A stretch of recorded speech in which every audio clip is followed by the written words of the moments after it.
Hello guys, welcome to my YouTube channel Maddy math classes. तो मैं आपको इस वीडियो में सीए फाउंडेशन का जो परमुटेशन एंड कॉम्बिनेशन वाला चैप्टर है उसका सबसे पहले तो मैं बेसिक कंसेप्ट वगैरह है वो बताऊंगा, और जो इसके आगे की जो जितनी वीडियो है, जो इसके एक्सरसाइज की जो वीडियो है वो सारी आगे आएगी। तो हम देखते हैं जो इसके बेसिक कंसेप्ट वगैरह है क्या।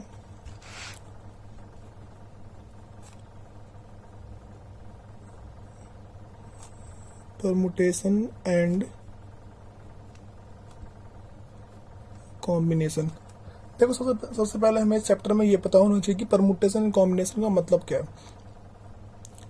देखो, सबसे पहले तो मैं इसमें इसके जितने भी बेसिक कंसेप्ट वगैरह पहले वो बता दे रहा हूँ।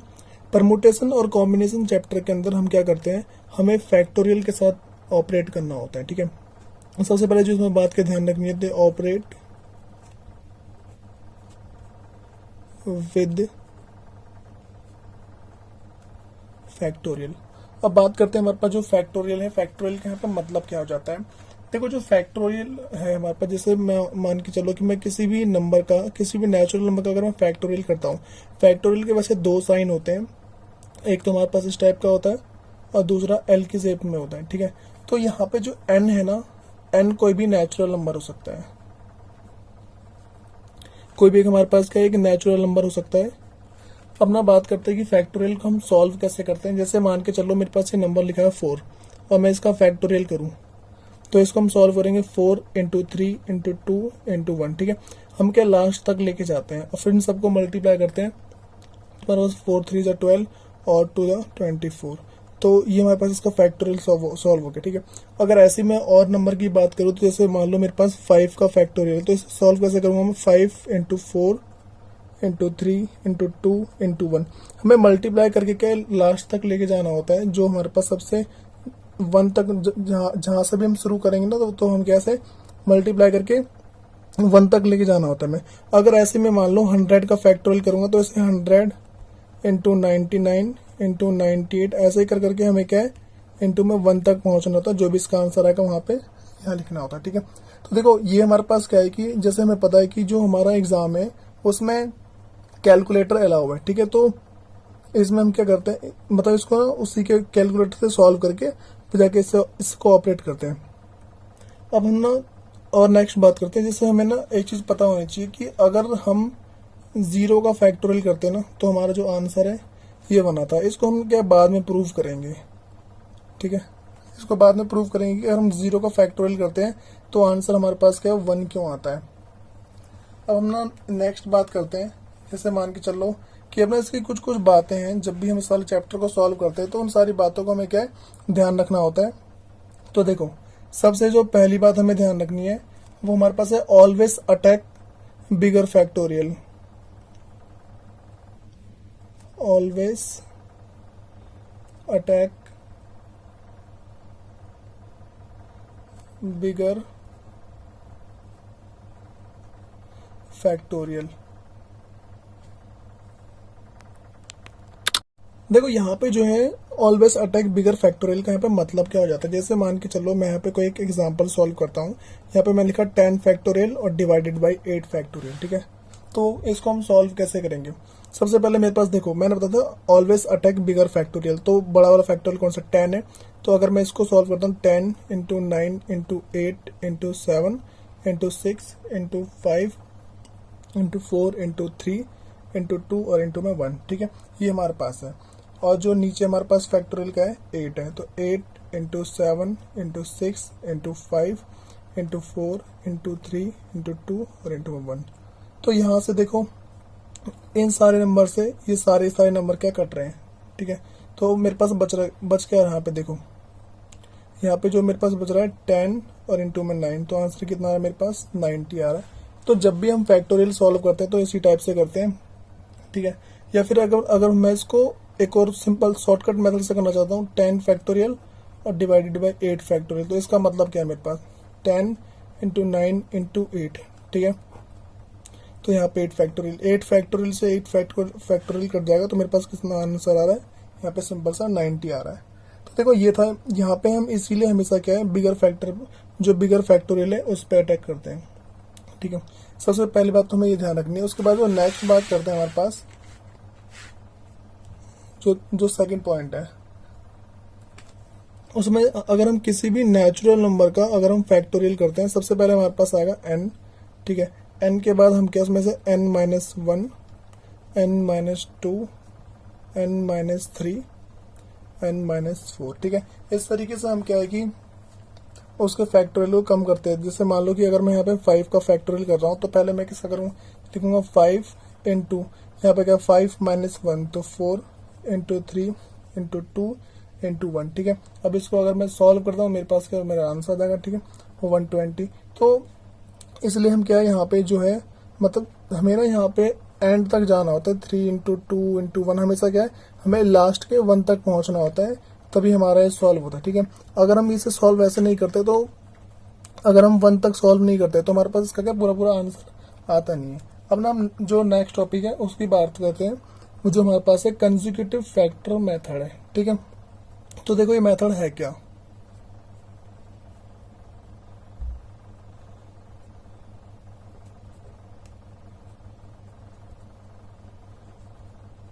Consecutive factor method.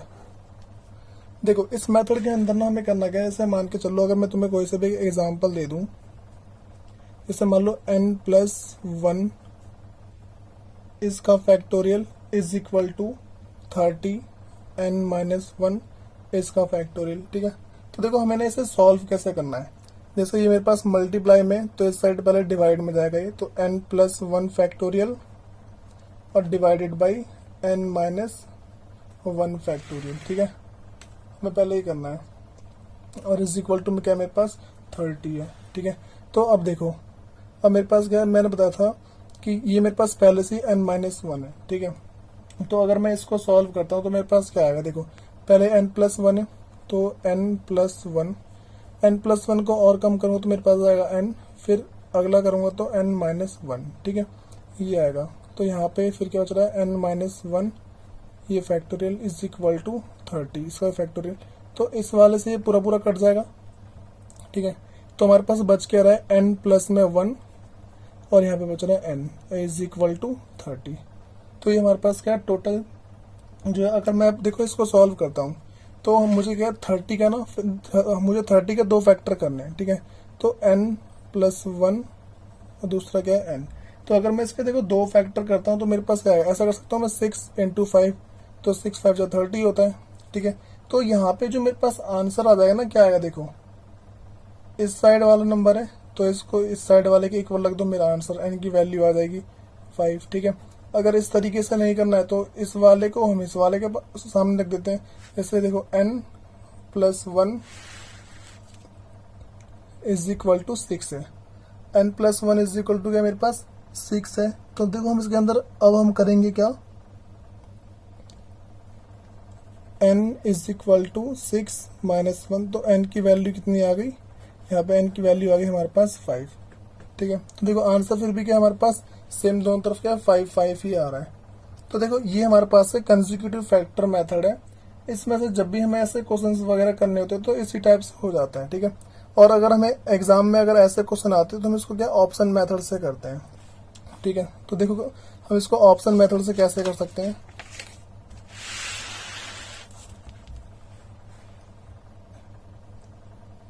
देखो इससे पहले ना हम एक एग्जांपल और लेते हैं, जो हमारे पास कंसेक्यूटिव फैक्टर मेथड का है। एग्जांपल सेकंड, देखो जैसे मान लो मेरे पास है n+2 इसका factorial is equal to 60 n-1 और इसका फैक्टोरियल, ठीक है।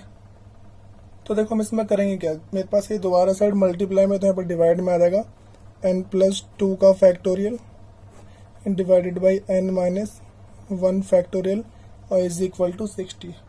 तो अगर मैं फिर ऊपर वाले को दोबारा सॉल्व करता हूँ, तो मेरे पास क्या है, पहले n+2 n+1 फिर आएगा n फिर n-1 और यहाँ पे डिवाइड कर देंगे इसको n-1 से, ठीक है। और इज इक्वल टू क्या हमारे पास 60 है। देखो तो मेरे पास n-1 से n-1 पहले कट जाएगा ये, तो क्या बच रहा है यहाँ पे n+2 n+1 फिर बच रहा n इज इक्वल टू 60। अब क्या करना है, मैं 60 का फैक्टर कर देते हैं। 60 का फैक्टर करते क्या हमारे पास आंसर आएगा, देखो 60 को अगर मैं ऐसे डिवाइड कर रहा हूँ तो 60, 2 से जाएगा तो 30, फिर 2 से जाएगा तो 15, फिर यहाँ 3 से 5 और 5 टाइम्स में 1। ठीक है, तो देखो अगर मैं इसको सॉल्व करता हूँ, मेरे पास 2 2 से 4 आ रहा है, 5 4 3। ठीक है, तो इसको कैसे लिख सकता हूँ मैं, n+2 n+1 n is equal to 5 into 4 into 3। ठीक है, तो क्या करना होता है, हमें सबसे जो इधर वाला नंबर होता है ना उसको इसके इक्वल रखना होता है। तो n इज इक्वल टू हमारे पास क्या आ रहा है, n की वैल्यू यहाँ पे 3 आ जाएगी। ठीक है, हम इसको इसके इक्वल रख दें या फिर इस वाले को इसके इक्वल या फिर इस वाले को इसके इक्वल, तो हमारे पास क्या आंसर वही आता है।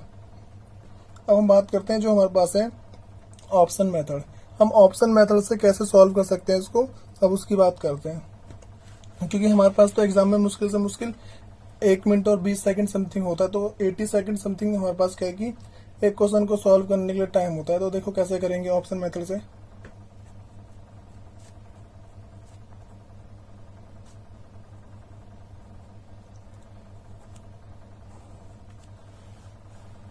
देखो क्वेश्चन को अगर हमें करना है ऑप्शन मेथड से, तो इसको सॉल्व करने का तरीका आसान सा। जैसे मान लो n+2 factorial is equal to 60 n-1 factorial. इसको पहले हमें नंबर एक तरफ करना है, तो n+2 का फैक्टोरियल और n-1 का फैक्टोरियल इज इक्वल टू 60 है। तो देखो यहाँ पे मेरे पास क्या है कि n की वैल्यू हमारे पास एग्जाम में ना गिवन होगी। ठीक है, n की वैल्यू कुछ ना कुछ तो गिवन होगी। ठीक है, जैसे मान लो मैं यहाँ पे एक बार लेता हूँ 1, एक बार 2, एक बार 3, एक बार 4।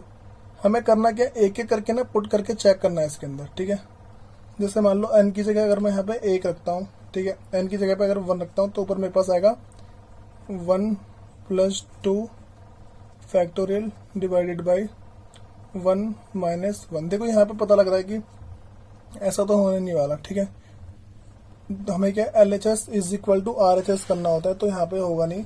क्योंकि देखो अगर मैं ऊपर करता हूँ तो 3 फैक्टोरियल और नीचे 0 फैक्टोरियल। 0 फैक्टोरियल का मैंने बताया था 0 फैक्टोरियल इज इक्वल टू 1 होता है। ठीक है, तो देखो यहाँ मेरे पास क्या है कि यहाँ पे 3 फैक्टोरियल डिवाइड बाई 0। तो यहाँ पे क्या है, अगर इसको और सॉल्व करते हैं तो 3 इंटू 2 इंटू 1 और नीचे क्या 1 आएगा, तो हमारे पास 60 तो आ नहीं रहा। तो LHS is not is equal to RHS। ठीक है, तो LHS हमारे क्या RHS के इक्वल यहाँ पे नहीं है। हम क्या ना अब ऐसे ही करके देखो, अगर मान लो मैं इस वाले ऑप्शन को पुट करता हूँ तो मेरे पास इसका आंसर आ जाएगा। क्योंकि यही तरीका होता है ऑप्शन मेथड का, हमें एग्जाम में इसी मेथड को अप्लाई करना होता है, जिससे क्या है कि हमारे पास जो क्वेश्चन है वो थोड़े ही टाइम में कंप्लीट हो जाता है। तो हम जो नेक्स्ट बात करते हैं, देखो अब हम बात करते हैं जो हमारे पास है एलसीएम ऑफ फैक्टोरियल की। ठीक है, देखो जैसे हमारे पास है एलसीएम ऑफ फैक्टोरियल्स।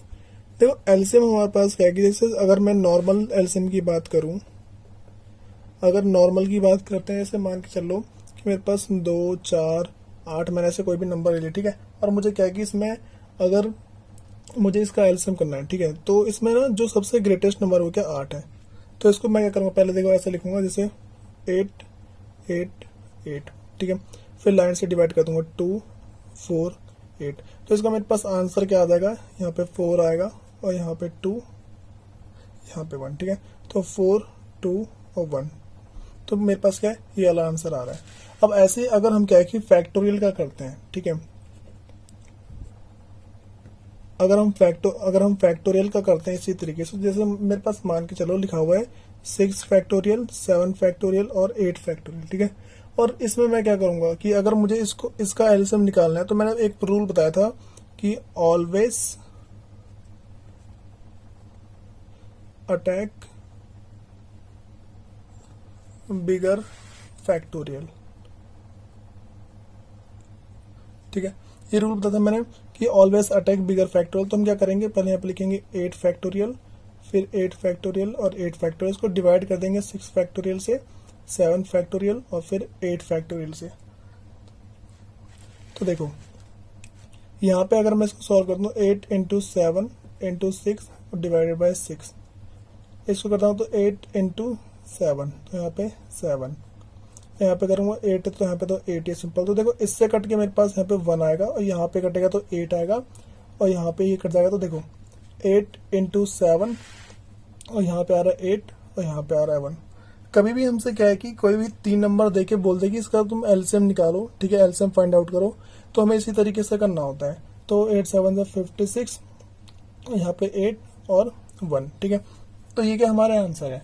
अगर मान लो इसके हम और भी क्वेश्चंस वगैरह सॉल्व करते हैं, ठीक है, तो देखो हमारे पास है क्या। जैसे मान लो 3 फैक्टोरियल, 4 फैक्टोरियल और 5 फैक्टोरियल। सबसे बड़ा फैक्टोरियल मेरे पास क्या है, यहाँ पे 5 फैक्टोरियल है, ठीक है। हमें क्या निकालना है, इसमें निकालना है हमें एलसीएम फाइंड आउट करना है। तो यहाँ पे 5 फैक्टोरियल, फिर 5 फैक्टोरियल, फिर 5 फैक्टोरियल है।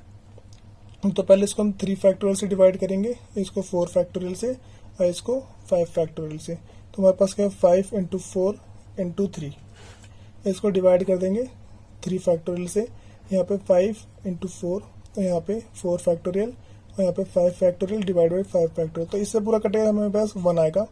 इसको अगर हम इससे काटते हैं हमारे पास 5 बच रहा है और यहाँ पे ऐड तो देखो 5 × 4 और यहाँ पे करें तो 5 और यहाँ पे 1, तो कितना है 20, 5 और 1। तो ये क्या हमारे पास आंसर है। मतलब कि हमारे पास 3, 4 और जो 5 है, अगर हम इसका एलसीएम फाइंड आउट करते हैं हमारे पास क्या आ रहा है 20, 5 और फिर 1। ये हमारा क्या आंसर है।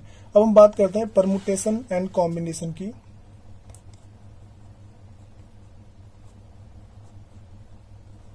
Permutation and combination.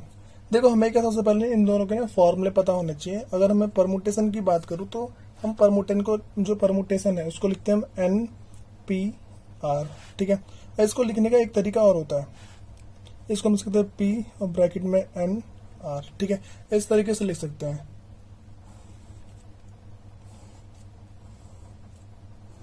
और फिर अगर हम नेक्स्ट की बात करें जो हमारे पास कॉम्बिनेशन है, तो कॉम्बिनेशन का फॉर्मूला होता है NCR, ठीक है। तो इसको भी और हम कैसे लिख सकते हैं, इसको C ब्रैकेट में NR, ठीक है। इस तरीके से हम क्या इसको लिख सकते हैं। अब देखो अगर ना मैं इस फॉर्मूले की बात करूँ कि हम इस फॉर्मूले को सॉल्व कैसे करते हैं, जैसे मेरे पास क्या है कि NPR है, ठीक है, NPR है। तो इसको हम सॉल्व करते हैं N factorial divided by N minus R factorial, ठीक है, R फैक्टोरियल। इस तरीके से हम डिवाइड करते हैं। और अगर हम NCR की बात करें, NCR, तो इसका जो फॉर्मूला हमारे पास होता है वो है N फैक्टोरियल, ठीक है, उसके बाद डिवाइडेड बाई R फैक्टोरियल और ब्रैकेट में N माइनस R फैक्टोरियल। तो ये हमारे पास क्या क्वेश्चन है, ठीक है। मतलब कि जब भी हम सॉल्व करते हैं, अगर हमें क्या है कि परमुटेशन का ये वाला फॉर्मूला सॉल्व करना होता है तो हम इस तरीके से सॉल्व करते हैं, और अगर हमें कॉम्बिनेशन का फॉर्मूला सॉल्व करना होता है तो हम इस तरीके से सॉल्व करते हैं, ठीक है।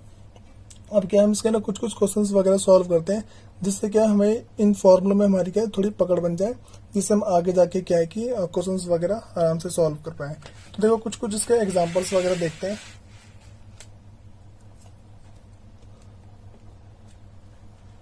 अब जैसे मान लो मेरे पास लिखा है 6P2, ठीक है। तो 6P2 इसका मतलब क्या है हमारे पास, इसका मतलब है परमुटेशन का यूज कर रहे हैं। यहाँ पे क्या हमें परमुटेशन यूज करना है। तो परमुटेशन को अगर मैं यूज करता हूँ तो उसका फॉर्मूला क्या होता है, NPR का फॉर्मूला होता है N factorial divided by N minus R factorial, ठीक है। ये क्या हमारे पास फॉर्मूला होता है। तो अगर हम इसको सॉल्व करते हैं तो इसको देखो सॉल्व कैसे करेंगे। मेरे पास है 6P2, तो पहले यहाँ पे N है तो N फैक्टोरियल हमारे पास आएगा ऊपर 6 फैक्टोरियल और divided by N minus R factorial. तो N minus R factorial 6 minus 2 factorial, ठीक है। तो इसको सॉल्व करने के लिए 6 फैक्टोरियल डिवाइडेड बाई 4 फैक्टोरियल। इसको सॉल्व कैसे करेंगे हम, 6 × 5 × 4 और यहाँ पे भी 4। इससे ही कर जाएगा, मेरे पास आया 6 × 5, 6 5 = 30, ठीक है। तो हमारे पास इसका क्या है आंसर आ गया। तो ये तो था सिंपल सा हमारे पास किसी भी परमुटेशन को सॉल्व करने का एक तरीका। ठीक है, देखो ये तो क्या है कि हमारे पास इस तरीके से है। और अगर हम मान लो हम अगर इसका एक क्वेश्चन चलो और सॉल्व करते हैं। ठीक है, इसको एक क्वेश्चन और सॉल्व करने का जो हमारे पास क्या है, देखो अगर मान लो हम 7p3 ले लेते हैं। ठीक है, तो इसको कैसे सॉल्व करेंगे, यहाँ पे मेरे पास क्या आ जाएगा, वही फॉर्मूला अप्लाई करेंगे हम, 7 फैक्टोरियल ब्रैकेट में डिवाइड बाई 7 माइनस 3 फैक्टोरियल। तो हमारे पास क्या आ जाएगा यहाँ पे 7 फैक्टोरियल और डिवाइडेड बाई 4 फैक्टोरियल। तो करेंगे 7 इंटू 6 इंटू 5 इंटू 4 और इसको डिवाइड कर देंगे हम 4 फैक्टोरियल से। तो 4 फैक्टोरियल से 4 फैक्टोरियल कट रहे हैं हमारे पास 7 इंटू 6 इंटू 5। ठीक है, तो हम क्या, अगर हम अब इसको सॉल्व कर दें तो इसका आंसर आ जाएगा हमारे पास। ठीक है, 210। तो देखो ये हमारे पास क्या है कि सिंपल सा परमुटेशन को सॉल्व करने के हमारे पास क्या फॉर्मूले हैं। अगर हम इसी फॉर्मूले को लगा के सॉल्व करते हैं तो हमारे पास क्या है, आराम से इसकी वैल्यू हम आराम से फाइंड आउट कर सकते हैं। हम नेक्स्ट बात करते हैं कुछ कुछ जिसमें हमारे पास क्या मिसिंग वैल्यू को हमें फाइंड आउट करना होता है। ठीक है, ये तो सिंपल सा क्वेश्चन है। अब ना हम देखते हैं थोड़ा, अगर थोड़ा सा जो इसका एडवांस क्वेश्चन है वो देखते हैं। अगर मान लो मेरे पास क्वेश्चन है NP3 इज इक्वल टू 60, हमें क्या यहाँ पे n की वैल्यू निकालनी है। तो इसे सॉल्व कैसे करेंगे, हम पहले इसको सॉल्व करते हैं। n factorial divided by n minus 3 factorial और इज इक्वल टू में 60। ठीक है, तो हमें क्या करना होता है, ऊपर वाली वैल्यू को सॉल्व करते हैं। n minus 1 n minus 2 n minus 3। ठीक है, और नीचे क्या है मेरे पास, नीचे है n माइनस 3 और इज इक्वल टू 60। तो n माइनस 3 से n माइनस 3 कट जाएगा। ठीक है, तो मेरे पास यहाँ पे क्या बच रहा है, n माइनस 1 और n minus 2 is equal to 60। हम क्या करेंगे, इसका फैक्टर कर देंगे। ठीक है, 60 का अगर हम फैक्टर करते हैं तो 2 से 30 और फिर इसको 2 से करेंगे तो 15 और फिर 3 से 5 और 5 का 1। तो देखो 2 2 सा 4 5 और 3। हमें करना क्या होता है, इसको लाइन से लिखना होता है, n माइनस 1 n माइनस 2। ठीक है, इसको अगर मैं लिखूंगा तो क्या लिखूंगा, देखो पहले 5 इंटू 2 2 सा 4 आ रहा है यहाँ पे इंटू 4 इंटू 3। ठीक है, तो जो सबसे इधर वाला जो नंबर है ना वो हमारे पास क्या है कि इसके इक्वल जाएगा। जैसे मान लो ये वाला इसके इक्वल जाता है। ठीक है, इस वाले को इस वाले के इक्वल। ठीक है, और जो n है वो इस वाले के इक्वल। तो हमारे पास सिंपल n की वैल्यू कितनी आ रही है, n का जो आंसर हमारे पास आ रहा है वो 5। ठीक है, तो ये हमारे पास क्या n की वैल्यू आ गई। देखो अगर हम ऐसे ही मान लो अगर हम इसके और भी क्वेश्चंस वगैरह सॉल्व करते हैं तो देखो हुआ कैसे हो।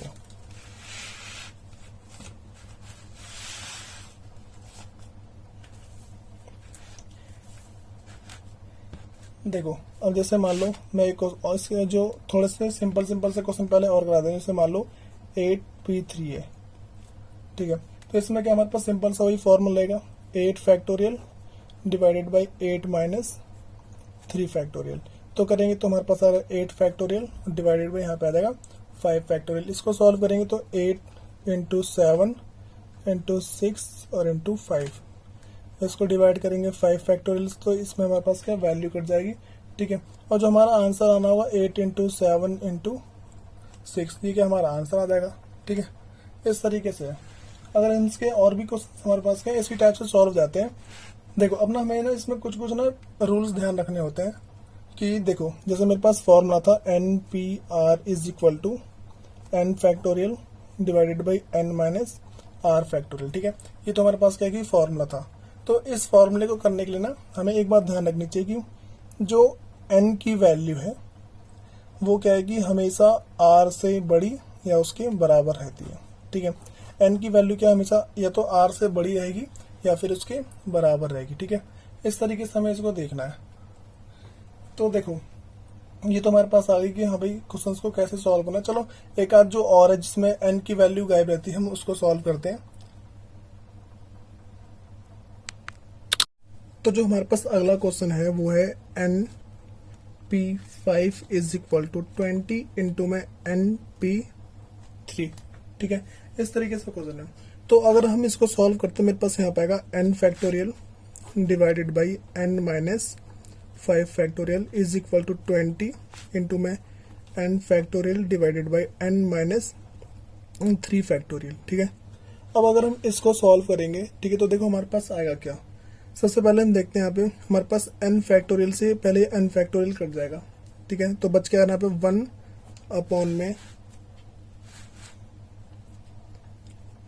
n minus 5 factorial is equal to 20 into 1 upon n minus 3 factorial. ठीक है, अगर हम इसको और सॉल्व करते हैं देखो, तो हमारे पास यहाँ पे ये मल्टीप्लाई, यहाँ पे डिवाइड में है, तो इस साइड जाके मल्टीप्लाई में आएगा, तो n माइनस 3 फैक्टोरियल और divided by n minus 5 factorial is equal to 20। तो हम अब देखो ऊपर वाले को सॉल्व करेंगे, तो n माइनस 3, n माइनस 4 और n माइनस 5 और divided by n minus 5 factorial is equal to 20। तो n माइनस 5 से n माइनस 5 कट रहा है, तो यहाँ पे वैल्यू क्या आ रही है देखो, n माइनस 3 और n minus 4 is equal to 20। 20 का अगर हम फैक्टर करते हैं, ठीक है, देखो 20 का अगर हम फैक्टर करेंगे तो मेरे पास पहले 2 से 10, 2 से 5 और 5 से 1, तो यहाँ पर 5 और 4। ठीक है, तो क्या लिखेंगे, n minus 3, n minus 4 is equal to 5 into 4। ठीक है, तो हमारे पास n की वैल्यू क्या आ जाएगी यहाँ पे देखो, मैं इस वाले को इसके इक्वल लिखता हूँ। ठीक है, लास्ट वाले को लास्ट वाले के इक्वल ही लिखना होता है, तो n minus 4 is equal to 4। ठीक है, तो n is equal to 4 plus 4, n is equal to 8। ठीक है, तो हमारे पास यहाँ पे क्या n की वैल्यू आ गई। ठीक है, ऐसे ही अगर हम और क्वेश्चंस देखते हैं तो देखो कैसे होगा हमसे वो।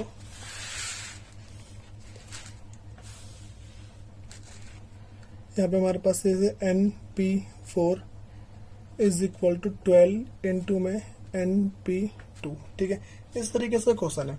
तो इस क्वेश्चन को करने के लिए देखो हम क्या करेंगे, हमारे पास सबसे पहले जैसे मैंने पीछे सॉल्व किया था वैसे ही करेंगे। पहले n factorial divided by n minus 4 factorial. ठीक है, और इस साइड का मेरे पास क्या 12 इंटू में n factorial divided by n minus 2 factorial. तो दोबारा n से हमारे n की वैल्यू पहले कट जाएगी, तो वही हमारे पास क्या आ रहा है 1 upon n minus 4 factorial is equal to 12 into में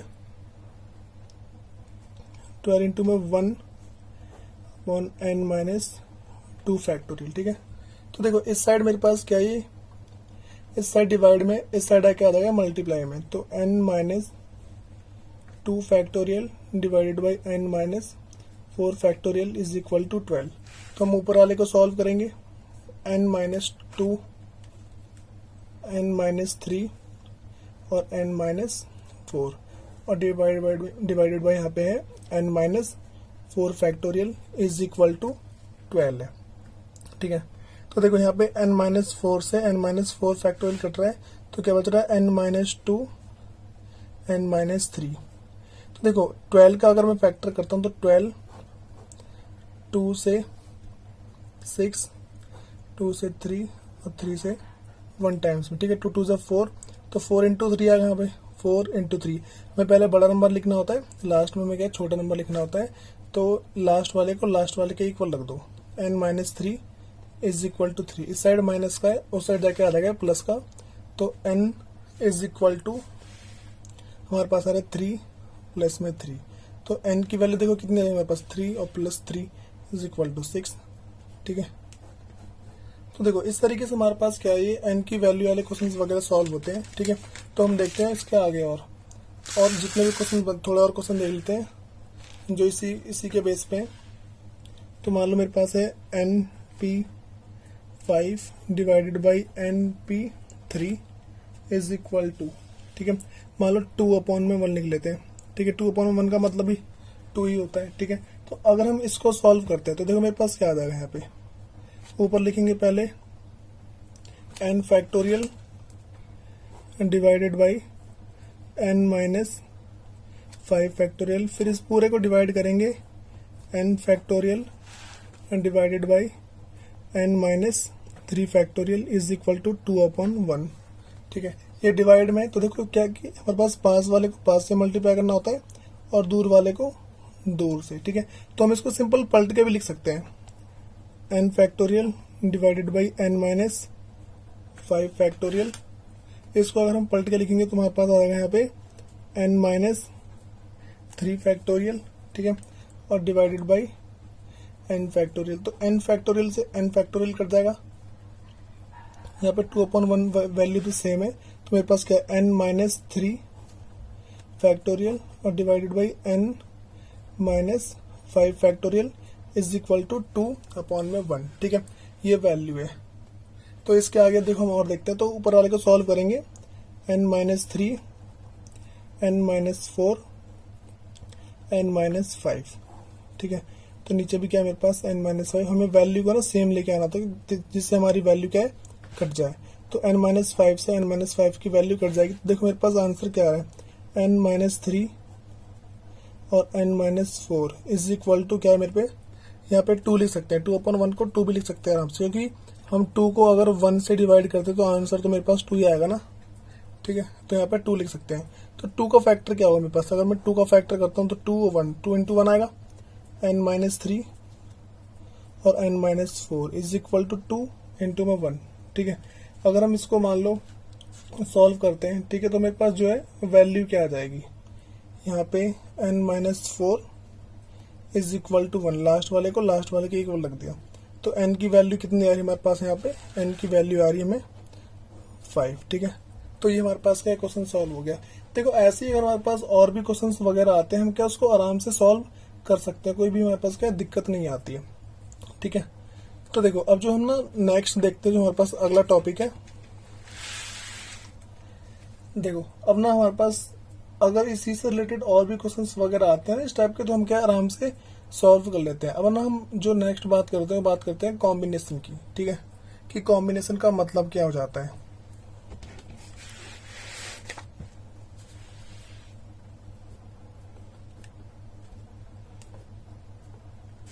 देखो अभी हमने जितने भी क्वेश्चन करे वो सारे के सारे थे परमुटेशन के बेस पे। अब जो हमारे पास नेक्स्ट जितने भी आएंगे वो सारे क्या होंगे, हमारे पास सारे कॉम्बिनेशन के बेस पे आएंगे। देखो हमें कॉम्बिनेशन का मतलब पता है, मतलब पता होना चाहिए कि कॉम्बिनेशन का मतलब क्या होता है। जो कॉम्बिनेशन है उसका मतलब होता है चूज करना या फिर सिलेक्ट करना, ठीक है। जो सी हमारे पास है यहाँ पे जो कॉम्बिनेशन है, कॉम्बिनेशन का मतलब क्या होता है, हमें चूज करना या फिर सिलेक्ट करना, ठीक है, चूज करना या फिर सिलेक्ट करना। देखो अब ना इसका मतलब क्या है कि चूज करना या फिर सिलेक्ट करने का मतलब क्या है। जैसे हम कोई सा भी एग्जांपल लेते हैं, ठीक है, एग्जांपल इसमें देखो पहले हमें इसका फॉर्मूला पता होना चाहिए कि जो कॉम्बिनेशन है, कॉम्बिनेशन का फॉर्मूला क्या होता है। कॉम्बिनेशन को हम ऐसे लिखते थे NCR, ठीक है। तो इसका फॉर्मूला हमारे पास क्या होता है, n factorial divided by r factorial और n माइनस r फैक्टोरियल, ठीक है। तो ये हमारे पास क्या क्वेश्चन है, इस तरीके से हम क्या है मतलब इस वाले फॉर्मूले को यूज करके हमें क्या क्वेश्चन को सॉल्व करना होता है। और जो देखो मोस्टली जो हमारे एग्जाम में क्वेश्चंस आते हैं इसी से रिलेटेड आते हैं, इसकी बहुत सारी आइडेंटिटी वगैरह भी है और इसके और भी फॉर्मूले हैं, ठीक है। तो वो सारे के सारे पहले हम लाइन से सीखेंगे, उसके बाद देखते हैं कि हमारे पास होता क्या है। देखो सबसे पहले इसमें ना जो तुम्हें पहली बात ध्यान रखनी होती है, यहाँ पे n का मतलब क्या होता है। n का जो यहाँ पे मतलब है ना वो हमारे पास क्या है कि जो टोटल नंबर ऑफ थिंग्स होते हैं, ठीक है। n का यहाँ पे मतलब है कि जैसे मान लो हमारे पास ना 10 बॉल है, ठीक है, 10 बॉल्स है, ठीक है। तो यहाँ पे टोटल बॉल कितनी मेरे पे 10 है। अब ना 10 के अंदर हमारे पास क्या है, हमें तो ना इसमें से 3 बॉल निकालनी है, ठीक है। इसमें क्या करनी है, हमें 3 बॉल ना ड्रॉ करनी है।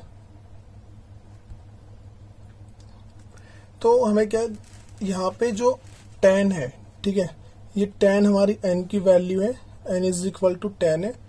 और जो हमें 3 बॉल निकालनी है, ठीक है, वो हमारी क्या है r की वैल्यू। तो r की वैल्यू कितनी है हमारे पास, यहाँ पे 3 है। तो अगर हम इसको सॉल्व करते हैं ना तो हमारे पास क्या आ जाएगा, देखो हम इसी फॉर्मूले पुट कर देंगे, यहाँ पे 10C 3 लिख सकते हैं यहाँ पे, ठीक है। तो इसी तरीके से सॉल्व करेंगे। इसमें देखो अब ना NCR का मतलब क्या होता है, NCR का मतलब होता है selecting R thing out of n thing, selecting R things out of n things. मतलब n में से हमें क्या R को जब भी सिलेक्ट करना होता है उसे हम क्या बोलते हैं, कॉम्बिनेशन बोलते हैं, ठीक है। तो इसका मतलब क्या है, selecting r things out of n things। ठीक है, तो हमारे पास इसका मतलब ये हो जाता है कि selecting R things out of N things. ठीक है, देखो इसमें से क्या है, हम लोग कुछ कुछ क्वेश्चन लेते हैं, मान लो कुछ कुछ क्वेश्चन लिखता हूँ मैं, तो उस क्वेश्चन से समझ जाएंगे हाँ भाई क्वेश्चन हमारे पास क्या होते कैसे हैं। ठीक है, तो यहाँ पे out of 10 object we have to select 7 object. ठीक है, तो हमें करना है out of 10 object we have to select 7 object. ठीक है, तो अगर मैं इसको सॉल्व करना चाहूँ तो देखो सॉल्व हम करेंगे कैसे, हमें 10 में से कितने सिलेक्ट करने, 7 सिलेक्ट करने हैं। तो यहाँ पे देखो फॉर्मूला क्या है, NCR होता है, N का मतलब क्या है टोटल, ठीक है, और R का मतलब क्या होता है जितने सिलेक्ट करने। तो क्या लिखूंगा 10C7। ठीक है, ये क्या हमारा आंसर हो जाएगा, बताओ 10C7 के हमारे पास इसका आंसर है। देखो इसको भी ना सॉल्व करने का तरीका इस फॉर्मूले से भी सॉल्व कर सकते हैं, लेकिन इसको ना सॉल्व करने का आगे आसान तरीका बताऊंगा। हाँ भाई डायरेक्ट हम इसको कैसे सॉल्व कर सकते हैं। ठीक है, अगर मान लो चलो देखो इसको सॉल्व करते हैं। ठीक है, हमें फॉर्मूला क्या पता है, NCR is equal to N factorial divided by R factorial और N माइनस R फैक्टोरियल। ठीक है, ये हमारे पास इसका फॉर्मूला है। तो अगर मैं इसमें इसकी वैल्यू पुट करता हूँ तो ऊपर मेरे पास क्या देखो 10 है, तो यहाँ पे 10 फैक्टोरियल डिवाइडेड बाई R कितना है 7 फैक्टोरियल, और यहाँ पे क्या आ जाएगा 10 माइनस 7 फैक्टोरियल। तो यहाँ पे इसको हम कैसे लिखेंगे, 10 फैक्टोरियल डिवाइडेड बाई 7 फैक्टोरियल और 10 minus 7 factorial is equal to 3 factorial. ठीक है, तो इस तरीके से हमारे पास है।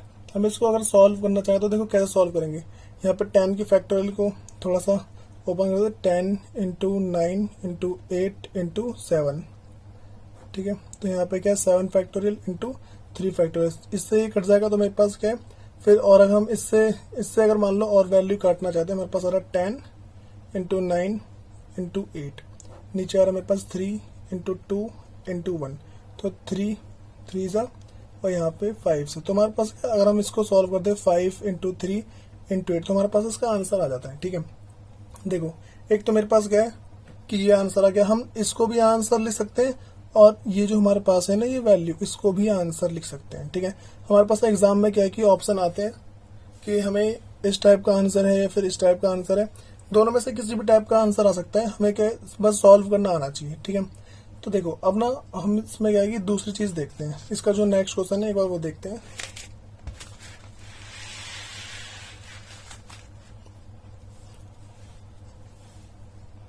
देखो अगला क्वेश्चन हमारे पास जैसे मान लो आउट ऑफ 10 ऑब्जेक्ट। ठीक है, आउट ऑफ 10 ऑब्जेक्ट, 10 ऑब्जेक्ट में से हमें क्या कि जैसे मान लो वी हैव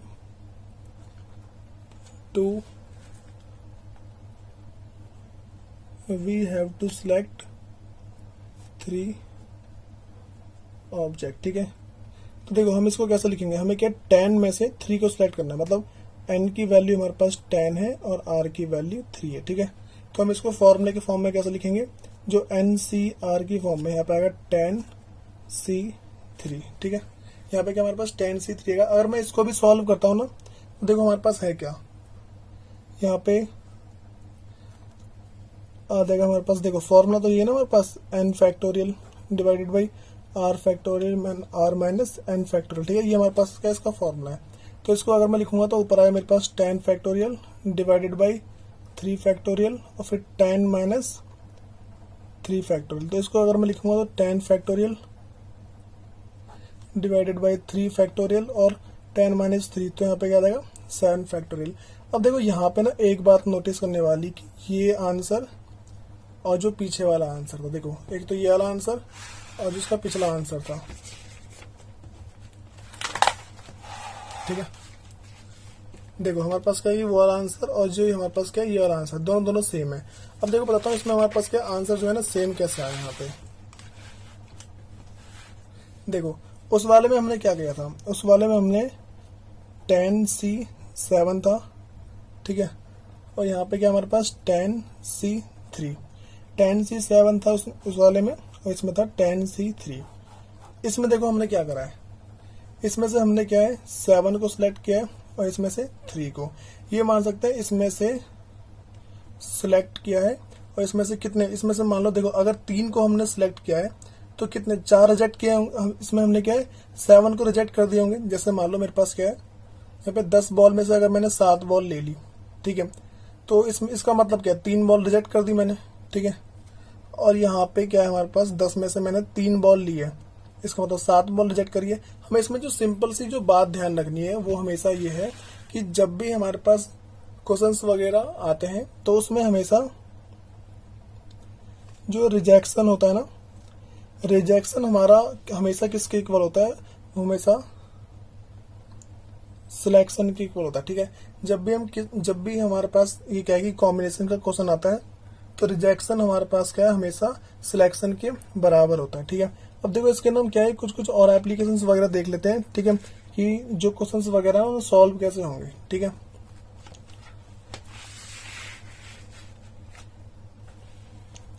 अब जैसे मान लो मेरे पास क्वेश्चन है, यहाँ पे है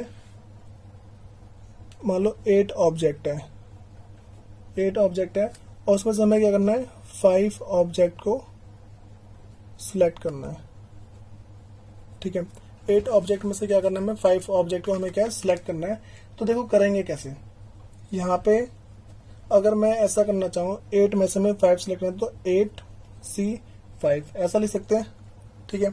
देखो 8C5 भी लिख सकते हैं, और अगर हम इसकी बात करें तो हम इसको 8C इसमें से इसको माइनस करके 3 8C3 भी लिख सकते हैं, क्योंकि मैंने बताया था कि जो सिलेक्शन होता है, सिलेक्शन हमेशा क्या हमारे रिजेक्शन के इक्वल होता है, ठीक है। तो देखो 8C5 लिखा है मैंने, ठीक है, तो 8C5 लिखूं या फिर 8C3 लिखूं, दोनों बात की हमारे पास सेम आती है, ठीक है। तो ये बात क्या है, सबसे पहले हमारे पास एक ये पहला फॉर्मूला बन गया, हमें इसको ध्यान रखना है कि जब भी हमारे पास सिलेक्शन हो, सिलेक्शन और रिजेक्शन क्या हमेशा इक्वल होता है, ठीक है। अब देखो हमारे पास क्या है, जो अब नेक्स्ट की बात करते हैं हमारे पास वो है क्या। अब मान लो एक क्वेश्चन और लेता हूं मैं, ठीक है, हमारे पास क्या है 7 ऑब्जेक्ट है, ठीक है। ऑब्जेक्ट कितने हमारे पास 7 ऑब्जेक्ट है, और इसमें से हमें क्या है कि 4 ऑब्जेक्ट को सिलेक्ट करना है, ठीक है। 7 ऑब्जेक्ट में से हमें क्या करना है 4 ऑब्जेक्ट को सिलेक्ट करना है। तो हम क्या करेंगे यहाँ पे 7C4, ठीक है, हम लिखेंगे यहाँ पे 7C4, और वो किसके इक्वल होगा, यहाँ पे 7C3 के इक्वल होगा। बताओ, देखो इसी तरीके से हमारे पास ये सारी बातें होती हैं कि जो भी हमारे पास क्या है कि जब जितना सिलेक्शन करते हैं उतने क्या रिजेक्शन के बराबर। जैसे हमारे पास क्या है 7C4 है, ठीक है, तो इसको मैं और क्या लिख सकता हूँ 7C4 है, तो इसमें से मैं इसको माइनस कर दूं ना, अगर 4 को 7 में से माइनस कर दूं तो जो मेरे पास आंसर आएगा वो भी इसी के इक्वल होगा, तो 7C3 के इक्वल ही होगा। मैं इसको लिखूं चाहे इसको लिखूं, हमारे पास क्या बात सेम पड़ती है, और ये हमारा क्या आंसर हो जाता है, ठीक है। देखो हमें एक छोटा सा फॉर्मूला याद रखना है, ठीक है, और वो फॉर्मूला थोड़ा सा इंपॉर्टेंट है, ठीक है। देखो इसका ना फॉर्मूला क्या बनता है NCR, ठीक है, ये हमेशा किसके इक्वल होता है NCN-R के इक्वल होता है, ठीक है। क्योंकि देखो हम क्या बार बार ही कर रहे हैं, जैसे मैंने क्या करा अभी कि 7C4 है, ठीक है, ये मेरे किसके इक्वल है 7C3 के इक्वल है। तो हमेशा क्या है हमें ये बात ध्यान रखनी, ये बात ना आगे भी समझ में आ जाएगी कि हम इसको कर क्यों रहे हैं, कि हाँ भाई ये इसके इक्वल है, हम ऐसा कर क्यों रहे हैं, ठीक है। अब देखो एक तो हमारे पास पहला ये फॉर्मूला हो गया। अब ना एक फॉर्मूला हमें और ध्यान रखना होता है जो मोस्ट इंपॉर्टेंट है, ठीक है। देखो वो फॉर्मूला है क्या। अब जैसे मान के चलो मेरे पास जो नेक्स्ट फॉर्मूला है वो इस तरीके से है कि अगर मेरे पास NCA है, ठीक है, NCA मतलब यहाँ पे कोई सा भी नंबर है, ठीक है, और ये मेरे इक्वल है NCB के, तो ये A और ये B, ठीक है, ये दोनों जोड़ के ना हमारे पास A प्लस B को जोड़ के N आएगा। देखो ये आएगा कैसे, अब जैसे मान लो मैं इस वाले क्वेश्चन को लेता हूँ, ठीक है, इस वाले को मैं यहाँ पे लेता हूँ, तो 7C4 है, ठीक है, कि हमारे पास 7C4 है और इज इक्वल टू है 7C3 है। तो इसमें हम क्या करेंगे, 7C4 है और 7C3 मैंने क्या बताया, A और प्लस B को जोड़ के N आता है। तो मेरे पास क्या देखो यहाँ पे 4 और प्लस 3 इज इक्वल टू 7। देखो N की वैल्यू हमारे पास आ गई अपने आप। तो यहाँ पे एक फॉर्मूला ये भी हमारा बन जाता है, ठीक है। हमें क्या ये बात भी ध्यान रखनी, एक तो हमारे पास ये वाला फॉर्मूला है और दूसरा क्या है, ये वाला फॉर्मूला है। अगर हमें ये सारे फॉर्मूले याद होते हैं तो हम क्या है, इसके बेसिस पे हम क्या आराम से क्वेश्चंस वगैरह कर सकते हैं। देखो अब ना जितने भी मैंने पॉइंट वगैरह बताए उन सबको मैं थोड़ा ना डिटेल में बताता हूँ, ठीक है। तो देखो हमारे पास है क्या, इसके ना और जितने भी पॉइंट है वो सारे मैं लाइन से बताता हूँ एक बार।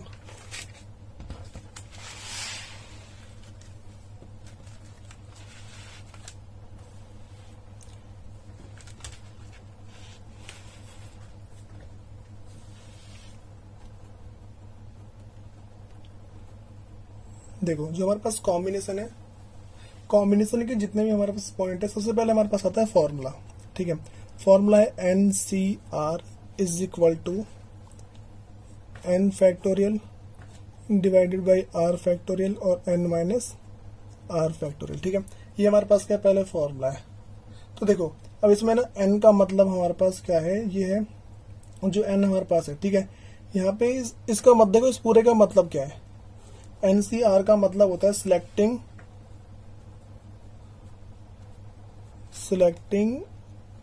R things out of N things, ठीक है। यहाँ पे हमारे पास क्या है, selecting R thing out of N thing. तो कॉम्बिनेशन का हमारे पास मतलब क्या होता है, जब भी हमें किसी भी चीज में से किसी एक वैल्यू को सिलेक्ट करना होता है तो उसका मतलब हमारे पास क्या होता है, कॉम्बिनेशन आता है, ठीक है। देखो एक तो हमारे पास ये वाला फॉर्मूला मैंने बता दिया, ठीक है। और जो दूसरा इसका मैं जो फॉर्मूला बताया था वो था NCR is equal to NCN माइनस R, ठीक है। मैंने ये वाला फॉर्मूला बताया था। उसके बाद जो एक फॉर्मूला बताया था मैंने वो था NCA is equal to NCB। तो यहाँ पे A plus B is equal to N के इक्वल आता है, ठीक है। ये मैंने फॉर्मूला बताया था। देखो ये हमारे पास फॉर्मूला होगा ना, इसके थोड़े जो और भी हमारे पास जो इम्पोर्टेंट पॉइंट है हम उसको भी एक बार देखते हैं कि हाँ भाई कौन कौन से हमारे पास क्या है इम्पोर्टेंट पॉइंट है।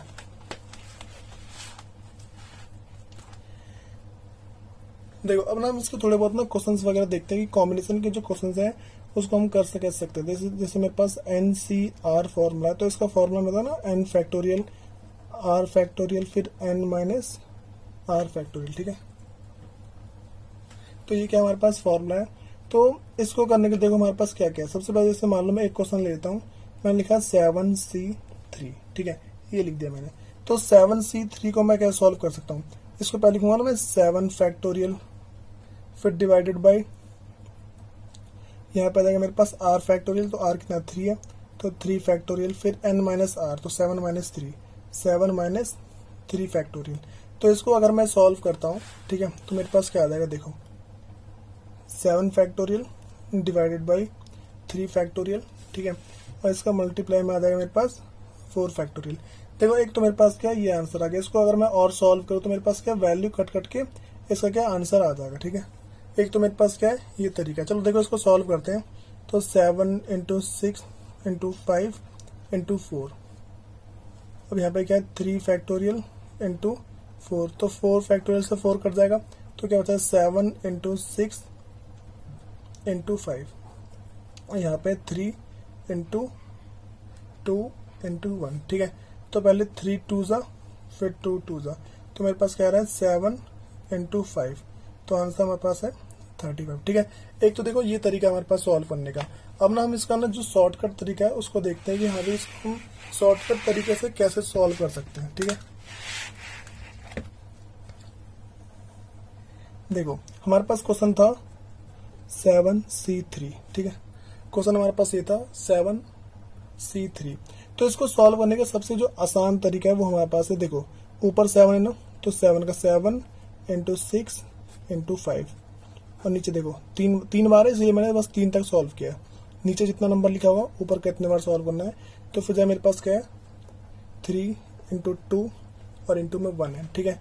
और वैल्यू काट देखो यहाँ पे 3 2 ज़ा 2 2 ज़ा, तो यहाँ पे कहते हैं 7 इंटू 5 35, ठीक है। ये हमारे पास क्या इसका आंसर आ गया। तो देखो वो वाला जो हमारा पिछला आंसर था और ये हमारे पास क्या दोनों दोनों सेम है, ठीक है। तो ये भी हमारे पास क्या है कि फॉर्मूला है, तो हमें क्या है इसको भी मतलब हमें ऐसे ही सॉल्व करना होता है। मान लो हमारे पास इस फॉर्मूले का अप्लाई क्यों करते हैं हम, कभी कभार हमारे पास क्या बड़ा सा क्वेश्चन आ जाए, जैसे मान लो इस तरीके से आता है 100C98। अब इसको हम उस फॉर्मूले से सॉल्व करेंगे तो फॉर्मूले से तो बहुत लंबा हो जाएगा, इसीलिए हम क्या करते हैं, देखो यहाँ पे ना हमें देखना है, देखो अब 98 है तो 98 टाइम तो नीचे करेंगे नहीं हम इसको। मैंने बताया था कि जो भी सिलेक्शन होता है वो रिजेक्शन के बराबर होता है, ठीक है। सिलेक्शन क्या हमारे रिजेक्शन के इक्वल होता है, ठीक है। तो सिलेक्शन रिजेक्शन के इक्वल होने का मतलब क्या है, यहाँ पे अगर मेरे पास 198 लिखा है तो मैं इसमें क्या है कि यहाँ पे माइनस करके भी लिख सकता हूँ। इसको मैं ऐसा लिख सकता हूँ 100C, 100 में से 98 माइनस कर दो तो मेरे पास आएगा 100C2, ठीक है। तो क्या आ रहा है 100C2। अब मैं इसको कैसे सॉल्व करूँगा, यहाँ पे 100 इंटू में 99 और डिवाइड बाई 2 इंटू 1, ठीक है। तो 2 से कटे मेरे पास 50, तो इसको अगर सॉल्व कर तो 50 इंटू 99, ठीक है। तो ये क्या हमारे पास ये हमारा आंसर आ जाएगा। इसको हम सॉल्व कर देंगे, हमारे पास क्या है इसका आंसर आ जाएगा। तो देखो सबसे आसान तरीका हमारे पास क्या है, सॉल्व करने का यही तरीका है, ठीक है। तो देखो one of the best method तो हमारे पास ये कि जब भी हमारे पास ऐसा क्वेश्चन आए कि कभी बड़े बड़े से ऐसे नंबर आए तो हम इसको इस तरीके से सॉल्व करते हैं कि selection is equal to rejection के इक्वल होता है, तो हम क्या ऊपर वाले में से माइनस करके इस वाले को सॉल्व कर देते हैं, ठीक है।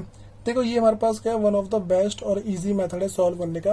अब देखो हम ना जैसे मान लो कुछ क्वेश्चंस वगैरह और सॉल्व करते हैं जिसमें देखेंगे कि हाँ भाई हमारे पास इसका जो है आंसर क्या आ रहा है, ठीक है।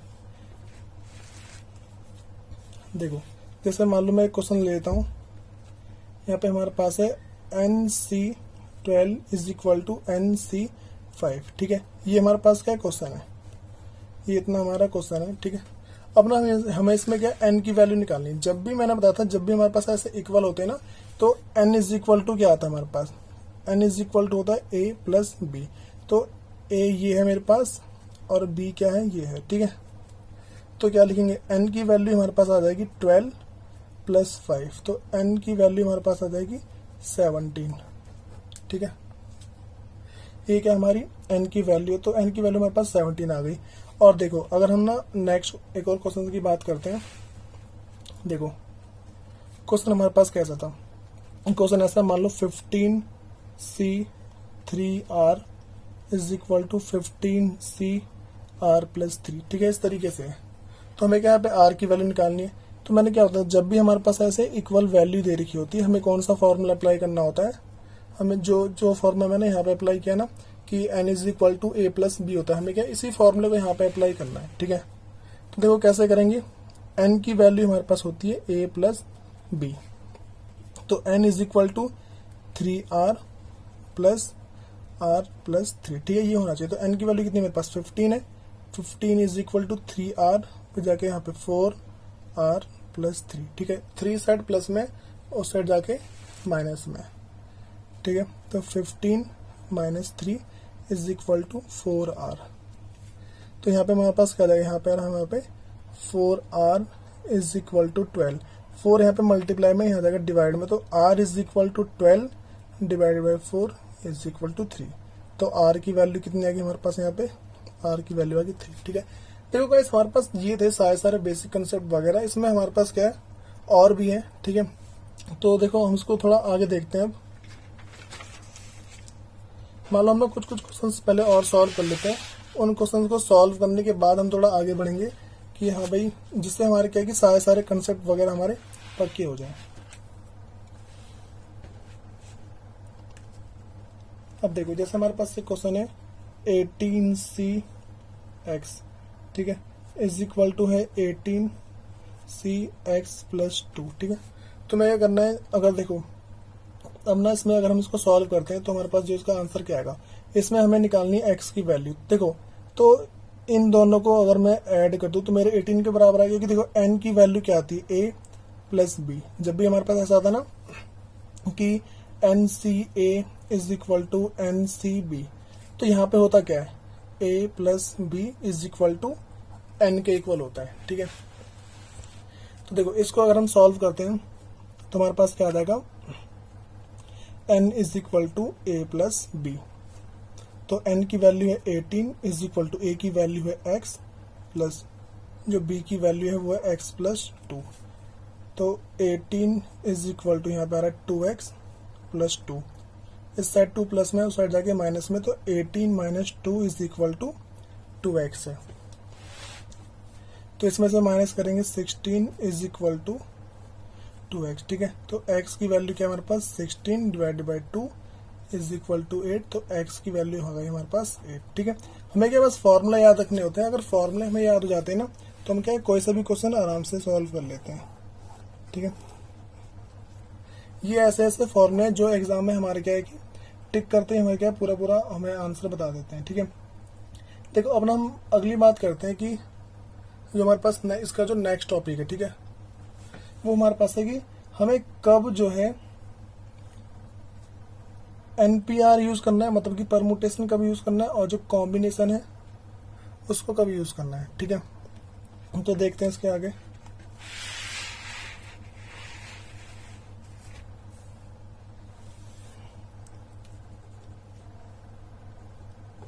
Where to use NPR and NCR, ठीक है।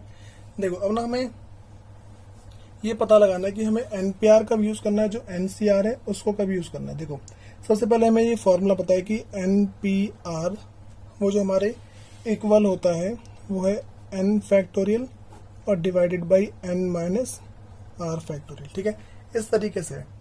तो देखो अगर हम इसमें ऐसा कर दें कि देखो एनपीआर की जगह, ठीक है, एनपीआर जो है वो हमारे किसके इक्वल है। देखो एनपीआर जो हमारे हैं अगर हम इसको आर फैक्टोरियल और एन सी आर कर दें, ठीक है, तो देखो बात तो हमारी वही पड़ जाएगी, क्योंकि देखो हमारे पास ना नेक्स्ट जो अगली चीज जो इसमें ऐड क्या होती है, ठीक है। देखो सबसे पहले हमें पता होना चाहिए कि एन सी आर का जो मतलब होता है ना, मतलब कि कॉम्बिनेशन का मतलब होता है चूज करना या फिर सिलेक्ट करना, ठीक है। एन सी आर का मतलब हमारे पास यही होता है, ठीक है। लेकिन जो आर का मतलब होता है हमारे पास वो होता है अरेंज करना। इसका मतलब सिंपल सा हमें पता लग रहा है कि जो परमुटेशन है, ठीक है, जो परमुटेशन है, परमुटेशन का मतलब हो जाता है हमारे पास अरेंज और चूज। जब भी हमें ऐसा होना कि हमें पहले किसी चीज को चूज करनी है उसके बाद उसको क्या अरेंज करना है, या फिर हमें पहले उसको अरेंज करना है उसके बाद चूज करना है, तो उसमें हमें क्या करना, देखो जब भी हमारे पास हो अरेंज भी करना हो किसी चीज को और चूज भी करना हो, ठीक है, तो उस टाइम हम यूज करते हैं परमुटेशन का, ठीक है। लेकिन जब देखो लेकिन ना हमें जो है कॉम्बिनेशन का यूज कब करना होता है, कॉम्बिनेशन का यूज हमारे पास तभी करना होता है जब हमें किसी भी चीज को सिलेक्ट करना हो, ठीक है। तो ये है हमारे पास कि हाँ भाई हम कैसे पता लगाएंगे कि हम परमुटेशन का यूज कहाँ पे करें और कॉम्बिनेशन का यूज कहाँ पे करें, ठीक है। जहाँ पे हमें अरेंज भी करना होता है और फिर चूज भी करना होता है उस जगह तो हम परमुटेशन का यूज करते हैं।